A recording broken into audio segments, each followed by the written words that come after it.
লা ইলাহা ইল্লাল্লাহ এর অর্থ কি? এদেশের শতকরা 95% আলেম লা ইলাহা ইল্লাল্লাহর ব্যাখ্যা জানে না। সাধারণ মানুষ বহু দূরের কথা। কামেল পাশ করেছে লোকটিকে বলবে না, হুজুর সাহেব বলেন তো লা ইলাহা ইল্লাল্লাহর বাংলা কি? বলবে যে আল্লাহ ছাড়া কোনো মাবুদ নাই।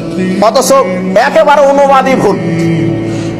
লা ইলাহা ইল্লাল্লাহ এর অর্থ হচ্ছে আরবি গ্রামার অনুযায়ী লা মাবুদা বিহাক্কিন ইল্লাল্লাহ, আল্লাহ ছাড়া প্রকৃত কোনো মাবুদ নাই। আল্লাহ ছাড়া মাবুদ আছে অনেক, কিন্তু প্রকৃত মাবুদ একজন, তার নাম কি?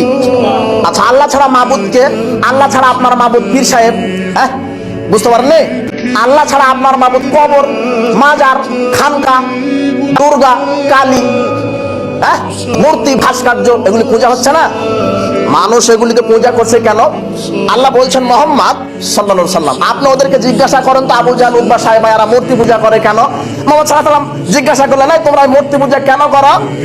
তখন আবু জাহল, উতবা, সাইবা, মুগিরা, মুশরিকরা বলছে, মা না'বুদুহুম ইল্লা লিইউকাররিবুনা ইলাল্লাহি যুলফা, আমরা এই মূর্তিদের পূজা করি এই জন্য যে এরা আমাদেরকে বিচার মাঠে আল্লাহর জন্য সুপারিশ করে জান্নাতে নিয়ে যাবে। নাউজুবিল্লাহ বললেন না?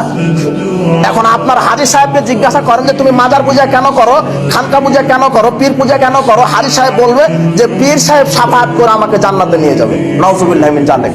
শাফাআত করার অধিকার কারও নেই। মুহাম্মদ সাল্লাল্লাহু আলাইহি সাল্লাম করবেন আল্লাহর অনুমতিতে। কথা কি বোঝা যায়? এমনকি মুহাম্মদ সাল্লাল্লাহু আলাইহি সাল্লাম কাউকে জান্নাত জাহান্নাম দিতে পারেন না। জান্নাত জাহান্নাম দেওয়ার এখতিয়ার রাখে কেবলমাত্র কে? আল্লাহ।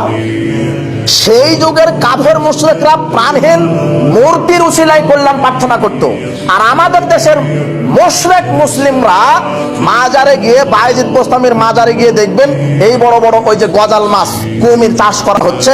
কুমিরকে গিয়ে বলছে যে এই তুই রুটি খা, আর তুই আল্লাহর কাছে বল যে আমাকে যেন আল্লাহ একটা কন্যা সন্তান দান করে। কাকে বলছে? কুমিরকে। মক্কার মুশরিকরা কাকে বলতো? মূর্তিকে। কথা মনে বুঝতে পারেননি? তাহলে ওরা কি দা আর এরা কি দা, কি হলো না? বাচ্চা চাইতে হবে কার কাছে? কল্যাণ চাইতে হবে কার কাছে? আল্লাহ ছাড়া কি কাউকে কেউ সন্তান দিতে পারে? আল্লাহ ছাড়া কাউকে কেউ কল্যাণ দিতে পারে? আল্লাহ ছাড়া কেউ কারো ক্ষতিও করতে পারে না, কল্যাণও করতে পারে না। একমাত্র ক্ষতি কল্যাণের মালিককে। এটা ঈমান, শিরক মুক্ত ঈমান। ঈমান থাকতে হবে। ঈমান লা ইলাহা ইল্লাল্লাহ এর অর্থই হচ্ছে যে আল্লাহ ছাড়া প্রকৃত কোনো মাবুদ নেই।